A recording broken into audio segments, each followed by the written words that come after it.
दोस्तों ये वीडियो एक कड़वी सच्चाई को उजागर करने का प्रयास करता है, जिसमें गधे ने स्त्री के बारे में दो घिनौनी बातें बताई हैं। ये बातें चौंकाने वाली हैं और मर्दों को ये जरूर देखनी चाहिए, क्योंकि इसमें ऐसी बातें हैं जो समाज में अक्सर छुपाई जाती हैं।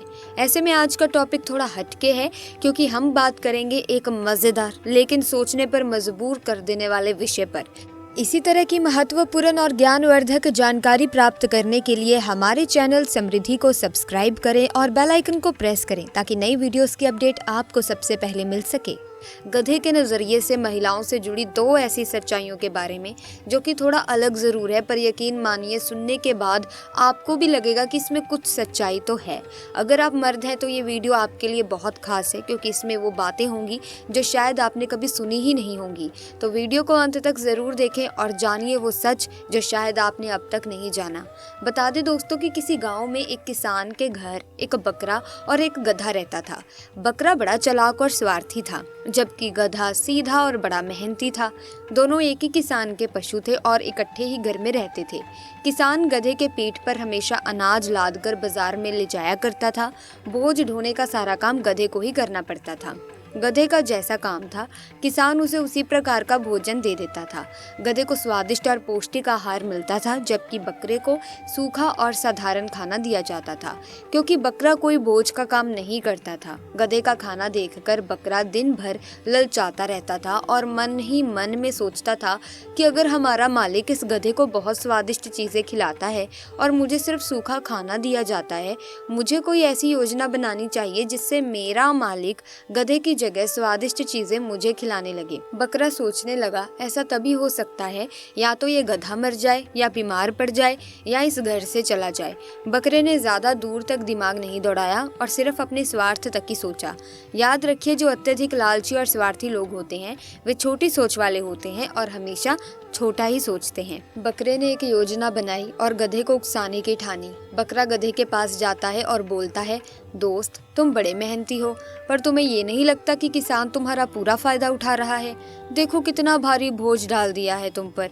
अगर तुम इसी तरह मेहनत करते रहोगे तो एक दिन तुम्हारी जान चली जाएगी। बकरा कहता है, अरे गधे भाई, हमारा मालिक तुमसे कितना काम लेता है, पूरे दिन तुम्हारी पीठ पर बोझ ढोता रहता है और देखो मार मार कर तुम्हारी पीठ पूरी सूज गई है। अच्छा काम क्यों नहीं करते जिससे तुम काम से भी बच जाओ और बैठे बैठे खाने को भी मिलता रहे? गधा बोला, भैया ऐसा कौन सा काम है जो मालिक मुझे बैठकर खिला दे? अगर तुम्हारे दिमाग में ऐसी कोई तरकीब है तो मुझे ज़रूर बताओ। तब बकरा कहता है, हाँ है ना एक तरकीब। तुम एक काम करना, कल जब मालिक तुम पर बोझ लाद कर बाजार जाए तो तुम चलते चलते कहीं लड़खड़ाकर गिर जाना, किसी खाई या फिर कंद में गिर जाना और बीमार होने का नाटक करके बैठ जाना। मालिक समझेगा कि तुम बीमार हो, फिर वो अगले दिन से तुम्हें काम पर नहीं ले जाएगा और तुम्हें बैठते बैठते खाना मिलता रहेगा। दोस्तों बकरा जानता था कि अगर गधा उसकी बात मानेगा और ऐसा करेगा तो वो खड्डे में गिरकर मरेगा और फिर घर में अकेला मैं ही रह जाऊंगा। साथ ही जो सारा प्यार अभी गधा मालिक से पा रहा है वो अब मुझ पर लुटाया जाएगा। बकरा गधे के कान में ये बातें डालता है और गधा भी सोचता है, बकरा सही कहता है, मुझे कल यही करना चाहिए। गधा बकरे की बातों में आकर अगले दिन किसान के साथ बाजार जाने का फैसला करता है। रास्ते में जैसे ही गधा खड्डे के पास पहुंचता है, अचानक गिर जाता है और खड्डे में गिरकर उसकी कमर टूट जाती है। किसान ने उसे उठाने की पूरी कोशिश की, लेकिन गधा अब उठ नहीं सका। किसान ने देखा कि गधा तो गिरा पड़ा है, तो उसने सोचा कि शायद ये गंभीर रूप से चोटिल हो गया है और अब आगे बोझ नहीं उठा सकता। तुरंत उसने गधे को किनारे किया और सारे सामान को बकरे पर लाद कर चलने लगा। अब बकरा भारी बोझ उठाने के लिए मजबूर था और उसे ये पछतावा हो रहा था कि उसने गधे को इतनी चालाकी क्यों बताई। अब बकरा हाय हाय की आवाजें निकालते हुए बोझ ढोता रहा। गधा तो बच गया, लेकिन किसान ने सारा सामान उसी बकरे की पीठ पर लादकर बाजार तक पहुंचाया। अब कुछ नहीं हो सकता था और बकरा अपनी ही चाल में फंस चुका था। अगले दिन किसान ने गधे को ठीक करने के लिए डॉक्टर को बुलवाया। डॉक्टर ने किसान से कहा, आपके गधे की कमर ठीक हो जाएगी, लेकिन इसके लिए बकरे की चर्बी से मालिश करनी पड़ेगी। किसान ने कहा, आप चिंता मत करो, मेरा गधा बहुत काम का है, उसके बिना मेरा सारा काम अधूरा हो जाएगा। बकरा तो घर में है, वो तो मेरे गधे के इलाज में मदद करेगा, इससे बेहतर और क्या ही हो सकता है। जब बकरे ने ये सुना तो वो बहुत घबराया। कांपते हुए उसने कहा, आज गधे ने वाकई बड़ा बेवकूफ़ी का काम किया है। क्या मैंने इसे ईर्ष्या में ऐसा समझाया था? मेरी खुद की अकल अब मुझे संकट में डाल रही है। ओ गधे, तूने तो मुझे फंसवा दिया। कल मुझे किसान काटेगा और मेरी चर्बी से तेरा इलाज करेगा। बकरा बहुत परेशान था और गधे से कहा, अब मुझे नहीं लगता कि मैं बच सकता हूँ। गधा ये सुनकर आश्चर्यचकित हो गया, यानी कि हैरान हो गया, और वो सोचने लगा, क्या ये सच में इतनी बड़ी मूर्खता है या फिर ये सिर्फ चालाकी का परिणाम है? गधा हंसते हुए बोला, चालाक लोग दूसरों को धोखा देने की कोशिश करते हैं, लेकिन अक्सर वही खुद ही फंस जाते हैं। फिर गधा बोला, बकरे भाई, तुम्हारा अब बचना मुश्किल है और अब तुम्हारे लिए कोई रास्ता नहीं बचा। ऐसे लोग हमेशा धोखा खा जाते हैं। समझदार लोगों को ऐसे लोगों से दूर रहना चाहिए। फिर गधा बकरे को एक कहानी सुनाने लगा ताकि वो समझ सके कि किस तरह के लोगों से हमें बचकर रहना चाहिए। ये बात बहुत पुरानी है दोस्तों। किसी राज्य में एक राजा रहता था जिसके पास कोई संतान नहीं थी।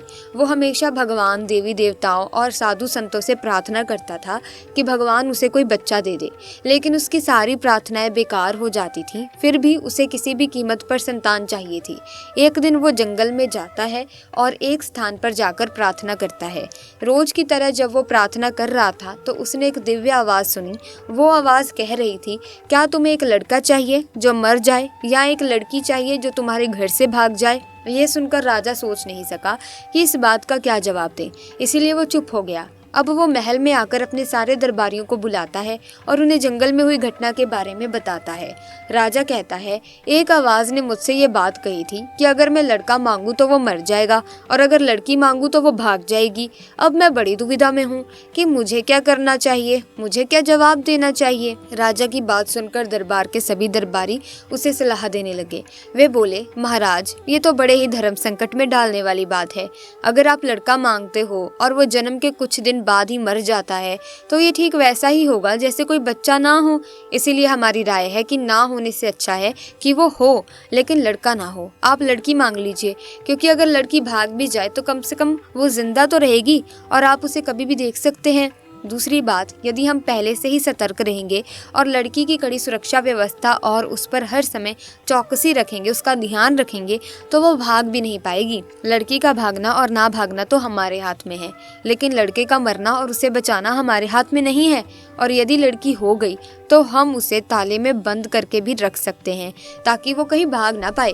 दोस्तों, दरबारियों की राय लेने के बाद राजा फिर से जंगल में जाता है और उसी जगह जाता है जहाँ वो रोज आकर प्रार्थना करता था। राजा के समक्ष वही आवाज फिर सुनाई देती है, हे राजा, हम तुम्हारी प्रार्थना से प्रसन्न हैं। हम तुम्हें ये संतान देने के लिए तैयार हैं, परंतु तुम्हें एक ऐसी संतान चाहिए। क्या तुम्हें एक लड़का चाहिए जो मर जाए या फिर एक लड़की चाहिए जो भाग जाए? राजा ने कुछ देर सोचने के बाद उस आकाशवाणी को जवाब दिया, मुझे एक लड़की चाहिए जो भाग जाए। आकाशवाणी ने कहा, जाओ, ऐसा ही होगा। समय आने पर तुम्हारी पत्नी के गर्भ से एक पुत्री पैदा होगी जो आगे चलकर भाग जाएगी। इधर गधा कहता है, हे बकरा भाई, अब आगे सुनो। उस आकाशवाणी की कही हुई बात बिल्कुल सही साबित हुई। समय आने पर उस राजा की रानी ने एक सुंदर बेटी को जन्म दिया। बेटी होने के बाद राजा सदमे में आ गया, क्योंकि वो बेटी के चरित्र से पहले ही अवगत था।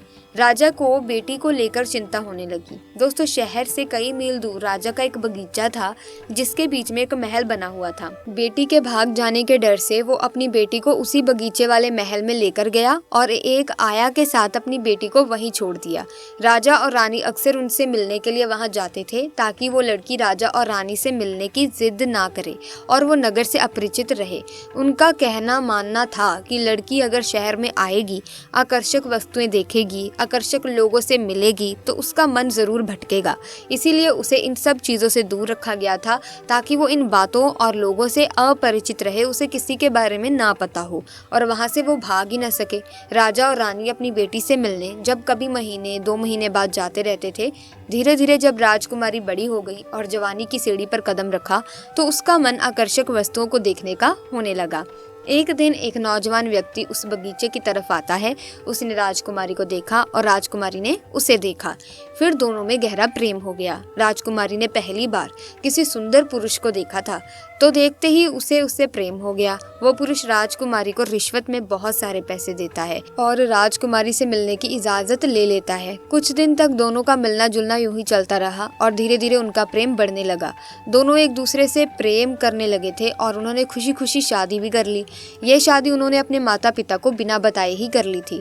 इस प्रकार धीरे धीरे वो युवक राजकुमारी को शहर में घुमाने ले जाने लगा। 9 महीने के बाद राजकुमारी ने एक सुंदर बेटे को जन्म दिया। अगली बार जब राजा अपनी बेटी से मिलने आता है तो पहले वो उसकी आया से मिलता है और उससे पूछता है कि उसकी बेटी कैसी है। आया बोली, वो तो बहुत अच्छी है। आप विश्वास नहीं करेंगे कि उसने अभी अभी एक बेटे को जन्म दिया है। ये खबर मैं आपको बताने ही वाली थी। दोस्तों, ये सुनकर राजा के तो पैरों तले जमीन ही खिसक जाती है।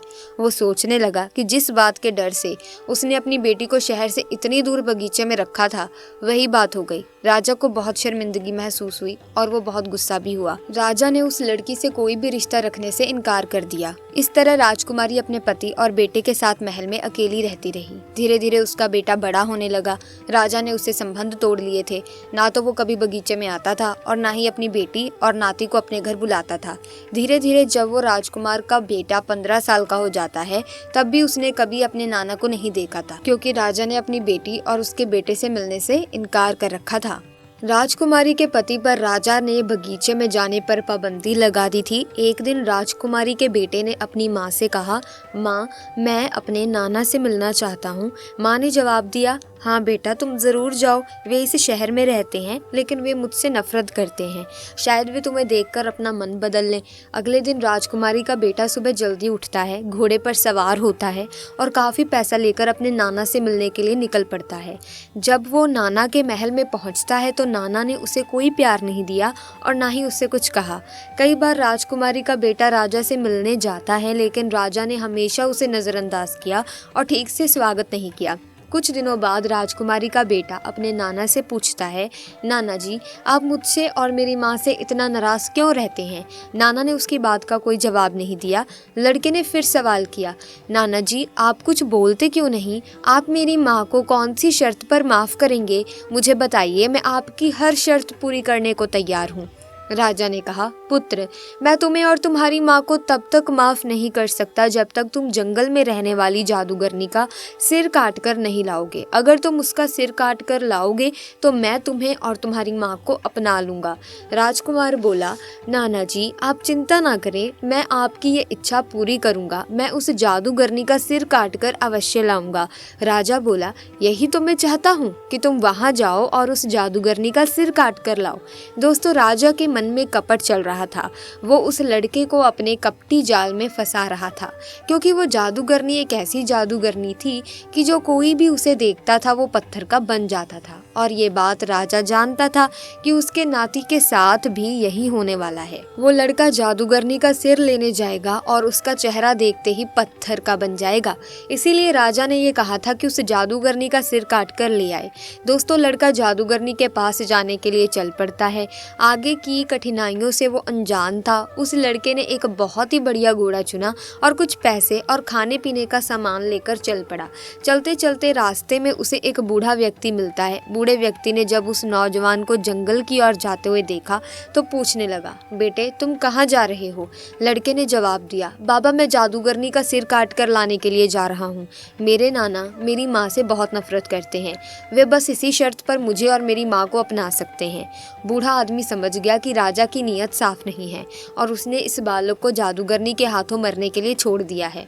बूढ़ा आदमी बोला, बेटे, इस काम के लिए तुम्हें एक ऐसा घोड़ा चाहिए जो उड़ सके, क्योंकि वहां पहुंचने के लिए तुम्हें एक पहाड़ के ऊपर से जाना पड़ेगा जिस पर बहुत सारे बाघ और जहरीले जीव जंतु रहते हैं। अगर तुम इस घोड़े से जाओगे तो ये तुम्हारा घोड़ा और तुम दोनों उन जंगली जीवों का भोजन बन जाओगे। निश्चित ही वे तुम दोनों को खा जाएंगे। लड़का कहता है, बाबा, मुझे ऐसा घोड़ा कहाँ मिलेगा जो उड़ता हुआ जा सके और मुझे उस जादूगरनी तक पहुँचा सके? बूढ़ा आदमी कहने लगा, रुको, मैं तुम्हें एक ऐसा घोड़ा लाकर देता हूँ। ये घोड़ा नदी, पहाड़ों और जंगलों के ऊपर से उड़ता है। तुम उस जादूगरनी तक पहुंच जाओगे, ये घोड़ा तुम्हें उस जादूगरनी तक पहुंचा देगा। इतना कहकर बूढ़ा आदमी गायब हो जाता है और वो एक अद्भुत और शानदार घोड़े के साथ फिर से प्रकट होता है। घोड़ा उस बालक को देते हुए बूढ़ा आदमी कहने लगा, बेटा अब तुम मेरी बात ध्यान से सुनो। तुम सीधे सीधे उस जादूगरनी को नहीं देख सकते, क्योंकि अगर तुमने उसे देखने का प्रयास किया तो तुम पत्थर के बन जाओगे। तुम्हें उसे देखने के लिए एक विशेष तरह के शीशे की मदद लेनी होगी, और मैं तुम्हें ये भी बताता हूँ कि वो शीशा तुम्हें कहाँ मिलेगा और कैसे मिलेगा। तुम यहाँ से उत्तर दिशा की ओर चलो और थोड़ी दूर जाने के बाद तुम्हें एक संगमरमर का महल दिखाई देगा। उसके आगे एक बगीचा होगा जिसमें तरह तरह के फूलों वाले पेड़ पौधे लगे होंगे। उस बगीचे में तुम्हें दो अंधी महिलाएं मिलेंगी। उन दोनों के पास केवल एक ही आंख होगी और वे दोनों उस आंख को आपस में बांटकर इस्तेमाल करते हैं, यानी कि वो दोनों उस एक आंख से बदल बदल कर देखते हैं। उन्हीं स्त्रियों के पास वो शीशा है जो तुम्हें उस जादूगरनी को देखने के लिए चाहिए। अगर तुम्हें वो शीशा चाहिए तो तुम्हें उनकी एक आंख चुरानी होगी। जब वे अपनी आंख लौटाने को कहे तो तुम बदले में उनकी आंख के बदले वो शीशा मांग लेना। वो जादूगरनी अक्सर अपना समय घास के मैदान में बिताती है। लड़के ने बूढ़े को धन्यवाद दिया और वो उस उड़ने वाले घोड़े को लेकर चल पड़ा। वो पहाड़ों, जंगलों और नदियों के ऊपर से उड़ते हुए जाने लगा। उन जंगलों और पहाड़ों पर अनेकों हिंसक जानवर रहते थे। शेर, चीता, भेड़िया, सांप, बिच्छू और अन्य खतरनाक जीव जंतु जो उसे खाने के लिए तैयार थे। वे सभी उसे खाने के लिए दौड़ रहे थे, लेकिन वो उन सभी की पहुंच से काफी ऊपर उड़ रहा था, इसीलिए उनका कुछ नहीं बिगाड़ सका। वो पहाड़ों को पीछे छोड़ता हुआ उड़ता चला जा रहा था। तभी उसे दूर एक संगमरमर का महल दिखाई देता है। उसने सोचा शायद यही उन अंधी स्त्रियों का महल होगा। वहाँ वो दोनों अंधी महिलाएं थीं, जिनके पास एक ही आंख थी जिसे वे आपस में बदल बदल कर इस्तेमाल करती रहती थीं। वो लड़का उस संगमरमर के महल के पास पहुंच जाता है, लेकिन महल का दरवाजा खटखटाने की हिम्मत नहीं कर पाता। फिर वो बगीचे में ही टहलने लगता है। उधर दोनों अंधी स्त्रियां भोजन करने के बाद अपने बगीचे में टहलने के लिए आती हैं। उस समय लड़का एक पेड़ पर चढ़कर बैठ जाता है ताकि वे स्त्रियां उसे देख ना सकें। वे दोनों बातें करती हुई बगीचे में आ रही थी। जिस स्त्री के पास आंख थी उसने ऊपर की तरफ मुंह उठाकर देखा और बोली, बहन तुम्हें ये महल देखना चाहिए जो राजा ने अभी नया बनवाया है। दूसरी बोली, अच्छा तो तुम मुझे आंख दे दो तभी तो मैं देख पाऊंगी। पहली वाली ने उसे आंख दे दी, लेकिन जैसे ही उसने हाथ बढ़ाकर आंख लेने की कोशिश की, पेड़ पर बैठे लड़के ने नीचे हाथ बढ़ाकर उस आंख को बीच से ही ले लिया। दूसरी स्त्री बोली, अरे बहन तुम मुझे आंख क्यों नहीं दे रही हो? तुम सारा कुछ अपने आप ही देखना चाहती हो क्या? लाओ मुझे भी देखने दो। पहली वाली बोली, अरे बहन कैसी बात कर रही हो? मैंने तो तुम्हें आंख कब की दे दी है। दूसरी वाली बोली, नहीं तुमने मुझे आंख अभी तक नहीं दी। सचमुच तुम मुझे बेवकूफ बना रही हो। पहली स्त्री ने कहा, बहन मैंने तो तुम्हारे हाथ में वो आंख रखी थी, तुम्हारे पास नहीं है तो वो कहाँ है? इस प्रकार दोनों आपस में बहस करती रही जब तक उन्हें ये पता नहीं चला कि उनमें से किसी के पास वो आंख नहीं है। वे दोनों विचार करने लगी, बहन जब हम दोनों के पास आंख नहीं है तो फिर हमारी आंख किसने ली है? लगता है हमारे बीच में कोई तीसरा व्यक्ति भी मौजूद है जिसने हमारे साथ छल करके वो आंख चुरा ली है। तभी वे जोर से बोलती है, अगर वो आदमी यही है जिसने हमारी हमसे आंख ली है तो मेहरबानी करके वो हमारी आंख हमें दे दें, क्योंकि हम दोनों के पास केवल एक ही आंख है और उसी से हम दोनों देखती हैं। अगर उसे हमसे हमारी आंख के बदले में और कुछ चाहिए तो वो हमें बता दे, हम उसे देने को बिल्कुल तैयार हैं। वो हमें बताए कि वो हमसे क्या चाहता है, हम अपनी आंख के बदले में उसे वस्तु वो प्रदान करेंगे जो वो चाहता है। फिर वो लड़का पेड़ से नीचे उतर आता है और उनसे कहता है, तुम्हारी आंख मेरे पास है, मुझे इसके बदले में आपसे वो शीशा चाहिए जिसमें जादूगरनी को देख सकता हूँ। दोनों स्त्रियों ने कहा, बेटा पहले तुम हमारी आंख हमें वापस कर दो, तभी तो हम तुम्हें वो शीशा दे सकेंगी। लड़के ने उनकी आंख लौटा दी। उनमें से एक स्त्री ने अपनी आंख लगाई और दोनों महल में चली गई। कुछ देर बाद वे एक शीशा लेकर वापस लौटी और उन्होंने वो शीशा उस लड़के को दे दिया। लड़का शीशा लेकर अपनी यात्रा पर चल पड़ा। वो चलता रहा। धीरे धीरे वो जादूगरनी के बगीचे के पास पहुंच जाता है। बगीचे में से सुंदर सुंदर फूलों की सुगंध हवा में फैल रही थी। जैसे जैसे वो आगे बढ़ता गया, फूलों की खुशबू और तेज होती चली गई। लड़का धीरे धीरे घास के मैदान में बने एक सुंदर महल के पास पहुंच जाता है। उस मैदान में फूल ही फूल लगे थे। जादूगरनी अपने घास के मैदान में घूम रही थी। लड़के ने अपना घोड़ा थोड़ा पीछे किया और उसने जादूगरनी की तरह पीठ कर ली। फिर उसी शीशे में देखता हुआ वो जादूगरनी की ओर बढ़ने लगा। जादूगरनी को अपनी ताकत पर बहुत विश्वास था कि वो उसे देखते ही लोग पत्थर के बन जाते हैं, और अपनी इसी ताकत के भरोसे वो किसी से बचकर भी नहीं भागने की कोशिश करती थी। वो बगीचे में ही घूमती रहती थी। लड़का उसे शीशे में देखते हुए उसके पास तक पहुंच जाता है और अपनी तलवार घुमाकर चलाते हुए उसका सिर काट लेता है। उसके सिर से थोड़ा सा खून निकला जो जमीन पर गिरते ही सांप के रूप में बदल गया। लड़के ने शीशे में देखते हुए वो सिर एक थैली में रख लिया और उड़न घोड़े पर बैठकर आकाश में उड़ गया। उड़ते उड़ते वो एक बंदरगाह पर पहुंचा जो समुंदर के किनारे बना हुआ था। समुंदर के किनारे वो लड़का जाता है तो वहां उसे एक सुंदर सी लड़की काले कपड़े पहने दिखाई देती है। वो लड़की वहीं खड़ी होकर रो रही थी। उसने उस लड़के को देखा तो वो लड़की चिल्लाने लगी, चले जाओ यहाँ से, चले जाओ। यहाँ अगर अजगर आ गया तो वो तुम्हें भी खा जाएगा। वो हर रोज़ एक जिंदा आदमी को खाता है। आज मेरी बारी है, इसीलिए मैं यहाँ उसका इंतज़ार कर रही हूँ, पर तुम यहाँ से चले जाओ। लड़के ने उसे धीरज देते हुए कहा, देखो तुम घबराओ मत, मैं तुम्हें उस अजगर से बचाऊंगा। लड़की रोते रोते बोली, ये नामुमकिन है, उस विशाल अजगर को मारना बहुत कठिन काम है। लड़का उसे तसल्ली देते हुए बोला, तुम डरो मत, आओ मेरे घोड़े पर बैठ जाओ। इतना कहकर लड़के ने लड़की को अपने घोड़े पर बैठा लिया। तभी पानी में छपाक की आवाज सुनाई दी, जो उसी अजगर की थी जो समुद्र से बाहर निकलकर उसे खाने वाला था। लड़के ने लड़की से कहा, अपनी आंखें बंद कर लो, और उसने भी आंखें बंद कर ली। लड़के ने थैले से जादूगरनी का सिर निकाला और अजगर से उसे दिखा दिया। उधर अजगर ने पानी में से अपना सिर बाहर निकाला और जादूगरनी का सिर देखते ही वो तुरंत पत्थर का बन गया और समुद्र की गहराई में डूब गया। वो लड़की एक राजा की बेटी थी और लड़की को अजगर से बचाकर वो राजकुमार उसे उसके माता पिता के पास ले आया। राजा और रानी अपनी बेटी को जिंदा और सुरक्षित देखकर बहुत खुश हुए। इसके बदले में राजा ने अपनी बेटी की शादी उस लड़के से कर दी। वो लड़का कुछ दिन उनके पास रहा और फिर राजकुमारी को लेकर अपने राज्य के लिए लौट आया। उसने कहा, मैं खुद ही अपने राज्य का राजा हूँ और मुझे अब वापिस लौटना है। राजकुमार को लेकर वो अपने नाना के पास पहुंचा। राजा अपने नाती को जिंदा वापस आया देखकर बहुत हैरान और थोड़ा दुखी भी हुआ। लड़का बोला, नाना जी, आप यही चाहते थे ना कि मैं जाऊं और जादूगरनी का सिर काट कर लाऊं। देखिए, मैंने उसका सिर काट कर लाया हूं। इतना कहकर उसने अपनी आंखें बंद करके जादूगरनी का सिर थैले से निकाला और राजा के सामने रख दिया। जैसे ही राजा ने उसका सिर देखा, वो तुरंत पत्थर का बन गया। वो उसकी करनी का दंड था। इसके बाद लड़का अपने माता पिता के पास वापस चला गया। फिर वो सबको लेकर अपने नाना के राज्य में लौट आया और नाना के बाद वो लड़का वहीं का राजा बन गया। राजकुमारी से उसकी शादी हो गई थी और वे दोनों खुशी खुशी उस नगर में रहने लगे। मित्रों, इस कहानी से हमें ये सीख मिलती है कि कुछ लोग आपके सामने अच्छे बनने का दिखावा करते हैं, लेकिन अंदर से वो आपके लिए नुकसान पहुंचाने की साजिश रचते रहते हैं। ऐसे लोगों से बहुत सतर्क रहना चाहिए। वे मुंह से मीठे होते हैं लेकिन दिल से बहुत कड़े होते हैं। उनके मुंह से अमृत और दिल में जहर होता है। ऐसे लोगों को पहचानना बहुत मुश्किल होता है, जो आपके साथ रहते हुए भी आपको नुकसान पहुंचाते हैं। अब सवाल ये है कि उन्हें कैसे पहचाना जाए। तो मित्रों, एक गधे ने उनकी कुछ पहचान बताई है।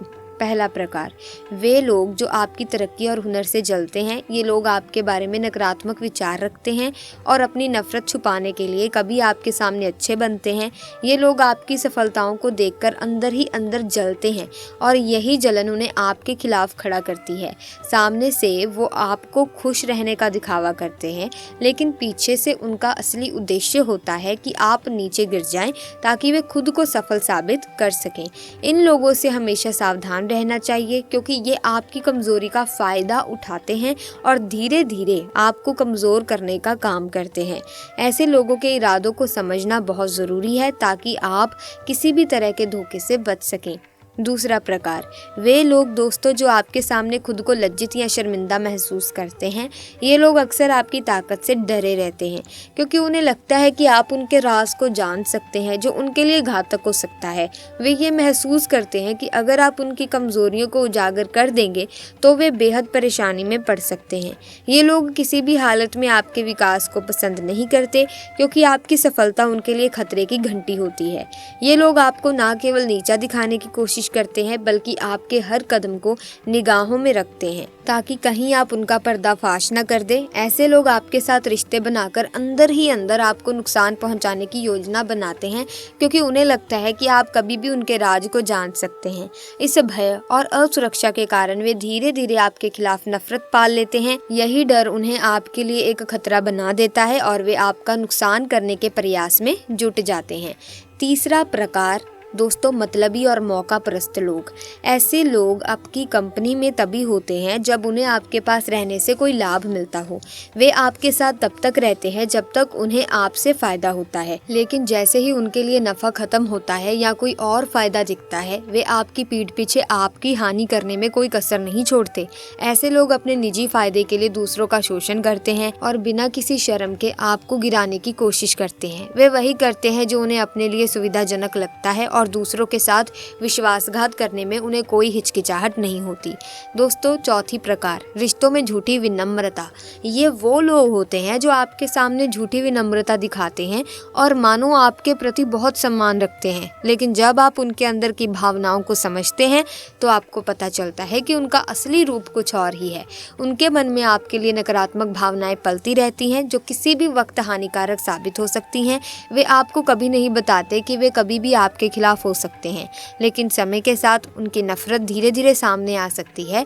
इसीलिए हमें सतर्क रहकर इन लोगों से दूरी बनाए रखनी चाहिए। पांचवा प्रकार, ईर्ष्यालु लोग।